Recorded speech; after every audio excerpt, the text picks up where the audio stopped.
നമസ്കാരം, എൻ്റെ പേര് രാഹുൽ. അപ്പോൾ ഇന്ന് ഞാനിവിടെ സംസാരിക്കാൻ പോകുന്നത് പുതിയ മലയാള സിനിമയായ വ്യസനസമേതം ബന്ധുമിത്രാദികൾ എന്ന സിനിമയെക്കുറിച്ചാണ്. അപ്പോൾ ഈ സിനിമ എന്ന് പറയുന്നത് ഒരു സാറ്റയർ പോലെ വേണമെങ്കിൽ കാണാം. അങ്ങനത്തെ ഒരു സിനിമയാണത്. ഒരു സ്ഥലത്ത് ഒരാൾ മരിക്കുന്നതും അത് കാരണം ആ ചുറ്റുവട്ടത്തായിട്ട് എന്തൊക്കെ സംഭവം, ആ വീട്ടിലും ആ വീട്ടുകാരെ ചുറ്റിപ്പറ്റി നടക്കുന്ന സംഭവങ്ങളും, അത് ബന്ധുക്കൾ, മിത്രങ്ങൾ എല്ലാവരും വരുമ്പോഴുള്ള എന്തുണ്ടാവുന്നു എന്നുള്ളതാണ് കാണിക്കുന്ന സിനിമയ്ക്കകത്ത്. അത്യാവശ്യം നല്ലോണം പലർക്കിട്ടും കൊട്ടുന്നുണ്ട്. പക്ഷെ അത് ഭയങ്കര രസമായിട്ടാണ് അവർ ചെയ്തിരിക്കുന്നത് എന്നുള്ളതാണത്. എനിക്ക് ഈ സിനിമ ഭയങ്കര ഇഷ്ടമായി. ഞാൻ ആദ്യം പറയാം, ഭയങ്കര ഇഷ്ടമായി. ഞാൻ എന്തായാലും ഈ സിനിമ രണ്ടാമത് കാണും. അപ്പോൾ ഈ സിനിമ എന്താ പറയുക, ഈ സിനിമയ്ക്ക് രണ്ട് വേർഷനുണ്ട്. രണ്ട് വേർഷൻ ഉണ്ടോ എന്ന് എനിക്കറിയില്ല. പാൻ ആൻഡ് സ്കാൻ ആണെന്ന് എനിക്കറിയില്ല. സ്കോപ്പ് വേർഷനുണ്ട്, ഫ്ലാറ്റ് വേർഷനുണ്ട്. ഞാൻ കണ്ടത് ഫ്ലാറ്റ് വേർഷനാണ്. നമ്മുടെ PVRലെ ലുലു മോളിലെ OD2 ഫ്ലാറ്റാണ് സ്ക്രീൻ, പിന്നെ PXL പോലെ ഹൈറ്റ് കൂടിയ സ്ക്രീനാണ്. അപ്പോൾ അവിടെ അത് ഫുൾ സ്ക്രീൻ ആയിട്ട് പഠിച്ചത്, നമ്മൾ എപ്പിക്കൊക്കെ പോലെ തന്നെ. അപ്പോൾ എപ്പിക്കിലൊക്കെ ഇത് ഫുൾ സ്ക്രീൻ ആയിരിക്കും, PXLും ഫുൾ സ്ക്രീനാണ്. നിങ്ങൾ ആരെങ്കിലും കൊച്ചി PXL ഫുൾ സ്ക്രീൻ സിനിമകൾ എന്തുകൊണ്ട് വരുന്നില്ല, എന്താണ് വരാത്തതെന്ന് നിങ്ങൾ ചോദിക്കുന്നവരാണെങ്കിൽ അതേ അടുത്ത സിനിമ വന്നു കഴിഞ്ഞു ഇനി നിങ്ങൾ കണ്ടില്ലെങ്കിൽ അവിടെ അങ്ങനത്തെ സിനിമകൾ പ്ലേ ചെയ്യുന്നില്ല എന്നൊരിക്കലും കുറ്റം പറയുന്നത്. അതേ വ്യസന സമേതം ബന്ധുമിത്രാദികൾ PXL സ്ക്രീനിൽ ഫുള്ളായിട്ട് കാണാം.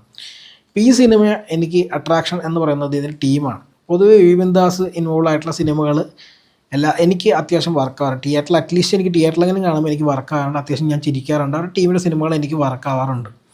അപ്പോൾ അത് തന്നെയാണ് ഈ സിനിമയോട് എനിക്കുള്ള എക്സ്പെക്റ്റേഷൻ. അപ്പോൾ ഈ സിനിമ ഞാൻ കാണാൻ പോയി. എക്സ്പീരിയൻസ് പറയുന്നതിന് ഞാനൊരു കാര്യം പറയാം. OD2 അത്യാവശ്യം നല്ലതാണ്. ഞാൻ കഴിഞ്ഞ എവിടെയോ വീഡിയോ വെച്ച് പറഞ്ഞിരുന്നു. സംഭവം സത്യമല്ലെന്ന് ഞാൻ പറയുന്നില്ല. പക്ഷേ ഈ സിനിമയിലെ ഡാർക്ക് സീൻസ് വല്ലാണ്ട് ഇരുട്ടായ പോലെ എനിക്ക് തോന്നിയിട്ടുണ്ടായിരുന്നു. പിന്നെ ഡേ ലൈറ്റ് സീക്വൻസ് ഒന്നും കുഴപ്പമില്ല, പക്ഷേ ഇവിടെ ബ്രൈറ്റ്നസ് കുറവ് തന്നെയാണെന്നാണ് ഇപ്പോൾ എനിക്ക് ഫീൽ ചെയ്യുന്നത്. ഈ അടുത്തായിട്ട് കഴിഞ്ഞ ദിവസം കണ്ട മെറ്റീരിയലിസ്റ്റും അതുപോലെ തന്നെയാണെന്നാണ് എൻ്റെ ഓർമ്മ. പക്ഷേ ഈ സിനിമയ്ക്കകത്ത് ശരിക്കും ഡാർക്കായിട്ട് ഫീൽ ചെയ്തു കേട്ടോ. എങ്ങനെയെങ്കിലും ആ PVR ലുലു മോളിലെ എല്ലാ സ്ക്രീനിനും പ്രൊജക്ടേഴ്സ് ഒന്ന് മാറ്റിയിരുന്നേ കൊള്ളായിരുന്നു. ഈ 2K ഉള്ള പ്രൊജക്ടേഴ്സ് 2K തന്നെ വെച്ചാൽ 4K വെക്കണം ഒരു നിർബന്ധവും ഇല്ല.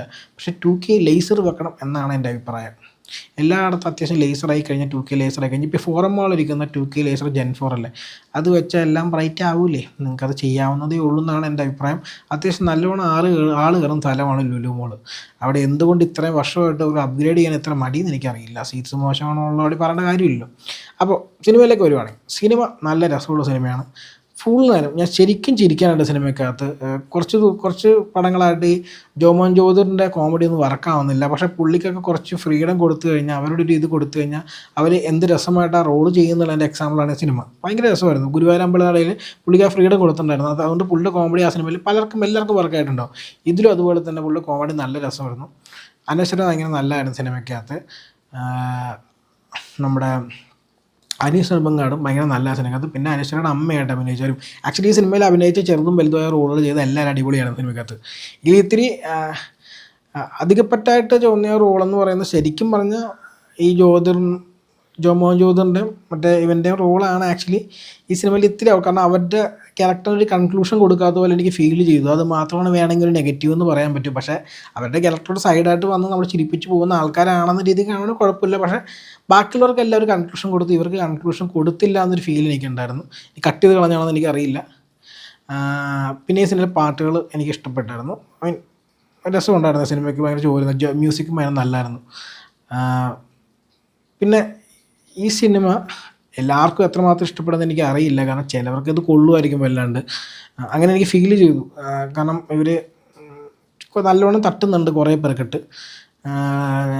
പക്ഷേ അങ്ങനെയാണ് പൊതുവേ. ഇപ്പോൾ ഞാൻ പറയുകയാണെങ്കിൽ ഞാൻ മരണ വീട്ടിൽ പോകുന്നത് ഭയങ്കര ബുദ്ധിമുട്ടാണ്.